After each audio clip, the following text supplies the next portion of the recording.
15. Several days later, he read about the petition in the papers. There was not a word, of course, about its being a politely worded plea for the release of political prisoners. None of the papers cited a single sentence from the short text. Instead, they went on at great length and in vague, menacing terms about an anti-state proclamation meant to lay the foundation for a new campaign against socialism. They also listed all the signatories accompanying each of their names with slanderous attacks that gave Tomasz gooseflesh. Not that it was unexpected. The fact that any public undertaking, meeting, petition, street gathering, not organized by the Communist Party was automatically considered illegal and endangered all the participants was common knowledge. But it may have made him sorrier he had not signed the petition. Why hadn't he signed? He could no longer quite remember what had prompted his decision. And once more I see him the way he appeared to me at the very beginning of the novel, standing at the window and staring across the courtyard at the walls opposite. This is the image from which he was born. As I have pointed out before, characters are not born like people, of women. They are born of a situation, a sentence, a metaphor containing in a nutshell a basic human possibility that the author thinks no one else has discovered or said something essential about. But isn't it true that an author can write only about himself? Staring impotently across a courtyard, at a loss for what to do, hearing the pertinacious rumbling of one's own stomach during a moment of love, betraying yet lacking the will to abandon the glamorous path of betrayal, raising one's fist with the crowds in the grand march, displaying one's wit before hidden microphones. I have known all these situations, I have experienced them myself, yet none of them has given rise to the person my curriculum vitae and I represent. The characters in my novels are my own unrealized possibilities. That is why I am equally fond of them all and equally horrified by them. Each one has crossed a border that I myself have circumvented. It is that crossed border, the border beyond which my own I ends, which attracts me most. For beyond that border begins the secret the novel asks about.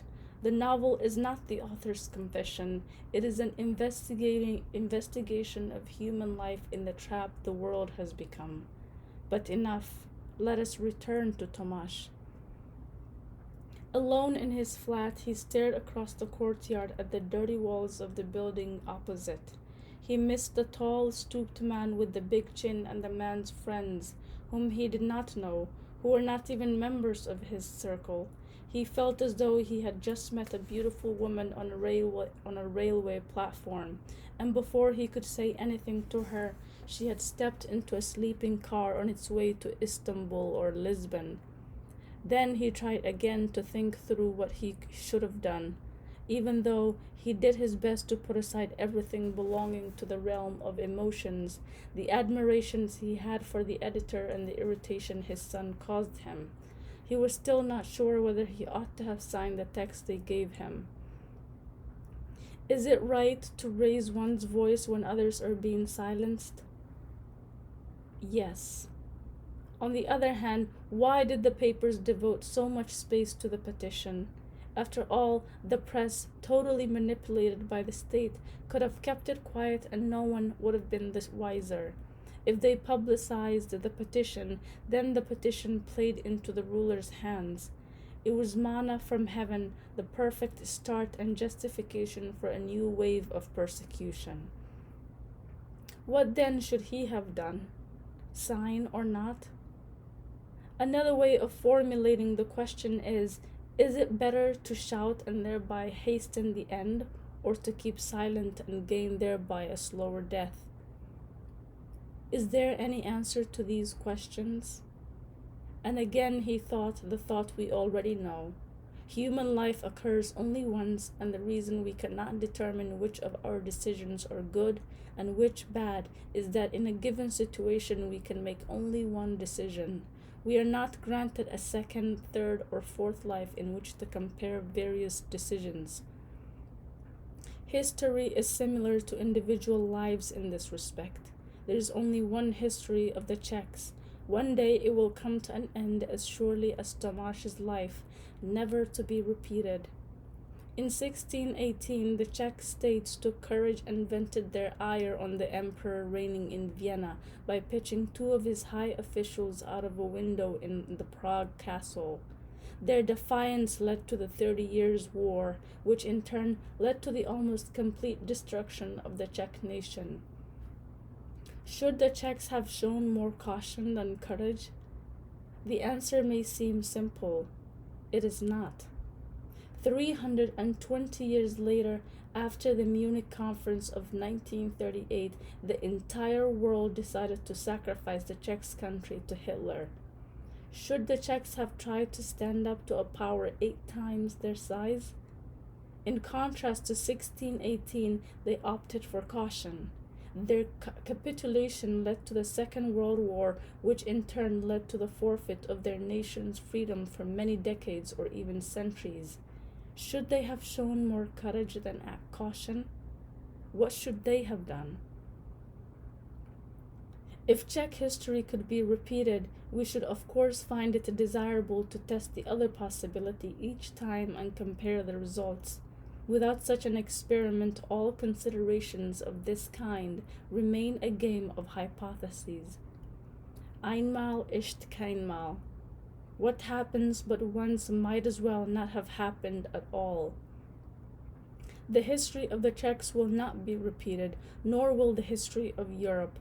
The history of the Czechs and of Europe is a pair of sketches from the pen of mankind's fateful inexperience. History is as light as an individual human life, unbearably light, light as a feather, as dust swirling into the air, as whatever will no longer exist tomorrow. Once more, and with a nostalgia akin to love, Tomáš thought of the tall, stooped editor. That man acted as though history were a finished picture rather than a sketch. He acted as though everything he did were to be repeated endlessly, to return eternally, without the slightest doubt about his actions.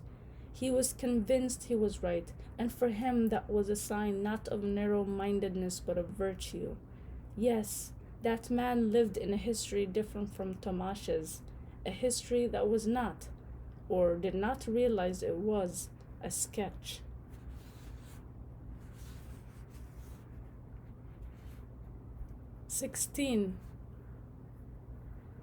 Several days later, he was struck by another thought which I record here as an addendum to the preceding chapter. Somewhere out in space there was a planet where all people would be born again. They would be fully aware of the life they had spent on Earth and of all the experience they had amassed here.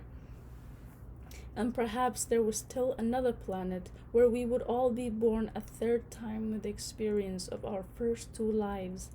And perhaps there were yet more and more planets where mankind would be born 1 degree, 1 life more mature. That was Tomáš's version of eternal return. Of course, we here on Earth, planet number 1, the planet of inexperience, can only fabricate vague fantasies of what will happen to man on those other planets. Will he be wiser? Is maturity within man's power? Can he attain it through repetition? Only from the perspective of such a utopia is it possible to use the concepts of pessimism and optimism with full justification. An optimist is someone who thinks that on planet number 5, the history of mankind will be less bloody. A pessimist is one who thinks otherwise. 17. One of Jules Verne's famous novels, a favorite of Tomáš's in his childhood, is called 2 Years on Holiday, and indeed 2 years is the maximum. Tomáš was in his 3rd year as a window washer. In the last few weeks he had come to realize, half sadly, half laughing to himself, that he had grown physically tired. He had one, sometimes two erotic engagements a day, and that although he had not lost his zest for women, he found himself straining his forces to the utmost. Let me add that the strain was on his physical, not his sexual powers. His problem was with his breath, not with his penis, a state of affairs that had its comical side. One day, he was having trouble reaching a prospect for his afternoon time slot, and it looked as though he was going to have one of his rare off days. He was desperate.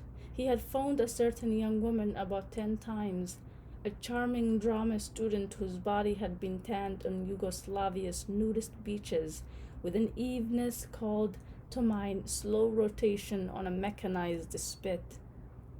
After making one last call from his final job of the day and starting back to the office at 4 to hand in his signed order slips, he was stopped in the center of Prague by a woman he failed to recognize. "Where have you disappeared to? I haven't seen you in ages." Tomasz racked his brains to place her. Had she been one of his patients? She was behaving like an intimate friend. He tried to answer in a manner that would conceal the fact that he did not recognize her. He was already thinking about how to lure her to his friend's flat. He had the key in his pocket, when he realized from a chance remark who the woman was. The budding actress with the perfect tan, the one he had been trying to reach all day. This episode both amused and horrified him. It proved that he was as tired mentally as physically. 2 years of holiday could not be extended indefinitely.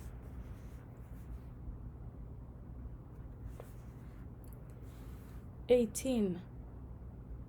The holiday from the operating table was also a holiday from Teresa. After hardly seeing each other for 6 days, they would finally be together on Sundays, full of desire, but as on the evening when Tomasz came back from Zurich, they were strange and had a long way to go before they could touch and kiss. Physical love gave them pleasure, but no consolation. She no longer cried out as she had in the past, and at the moment of orgasm, her grimace seemed to him to express suffering and a strange absence.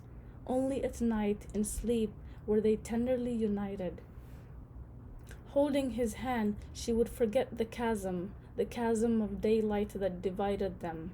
But the nights gave him neither the time nor the means to protect and take care of her.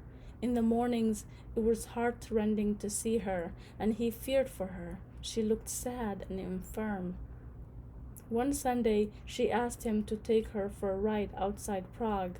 They drove to a spa where they found all the streets relabeled with Russian names and happened to meet an old patient of Tomasz's. Tomasz was devastated by the meeting. Suddenly, here was someone talking to him again as to a doctor, and he could feel his former life bridging the divide, coming back to him with its pleasant regularity of seeing patients and feeling their trusting eyes on him. Those eyes he had pretended to ignore, but in fact savored and now greatly missed. Driving home, Tomasz pondered the catastrophic mistake he made by returning to Prague from Zurich. He kept his eyes strained on the road so as to avoid looking at Teresa. He was furious with her. Her presence at his side felt more unbearably fortuitous than ever. What was she doing here next to him? Who put her in the basket and sent her downstream? Why was his bed chosen as her shore? And why she and not some other woman? Neither of them said a word the whole day. When they got home, they had dinner in silence. Silence lay between them like an agony. It grew heavier by the minute. To escape it, they went straight to bed. He woke her in the middle of the night. She was crying. "I was buried," she told him. "I'd been buried for a long time. You came to see me every week. Each time you knocked at the grave and I came out, my eyes were full of dirt. You'd say, 'How can you see?' and try to wipe the dirt from my eyes, and I'd say, 'I can't see anyway. I have holes instead of eyes. And then one day you went off on a long journey, and I knew you were with another woman. Weeks passed, and there was no sign of you. I was afraid of missing you and stopped sleeping. At last you knocked at the grave again, but I was so worn down by a month of sleepless nights that I didn't think I could make it out of there. When I finally did come out, you seemed disappointed. You said I didn't look well. I could feel how awful I looked to you with my sunken cheeks and nervous gestures. I'm sorry. I apologized. I haven't slept a wink since you left. You see, you said in a voice full of false cheer, what you need is a good rest, a month's holiday. As if I didn't know what you had in mind. A month's holiday meant you didn't want to see me for a month. You had another woman. Then you left, and I slipped down into my grave, knowing full well that I'd never have another month of sleepless nights waiting for you, and that when you came back and I was uglier, you'd be even more disappointed. He had never heard anything more harrowing. Holding her tightly in his arms and feeling her body tremble, he thought he could not endure his love. Let the planet be convulsed with exploding bombs, the country ravished daily by new hordes, all his neighbors taken out and shot. He could accept it all more easily than he dared admit. But the grief implicit in Teresa's dream was something he could not endure. He tried to re-enter the dream she had told him. He pictured himself stroking her face and delicately, she mustn't be aware of it, brushing the dirt out of her eye sockets. Then he heard her say, the unbelievably heroine, I can't see anyway. I have holes instead of eyes. His heart was about to break. He felt he was on the verge of a heart attack. Teresa had gone back to sleep. He could not. He pictured her death. She was dead and having terrible nightmares, but because she was dead, he was unable to wake her from them. Yes, that is death. Teresa asleep, having terrible nightmares, and he unable to wake her.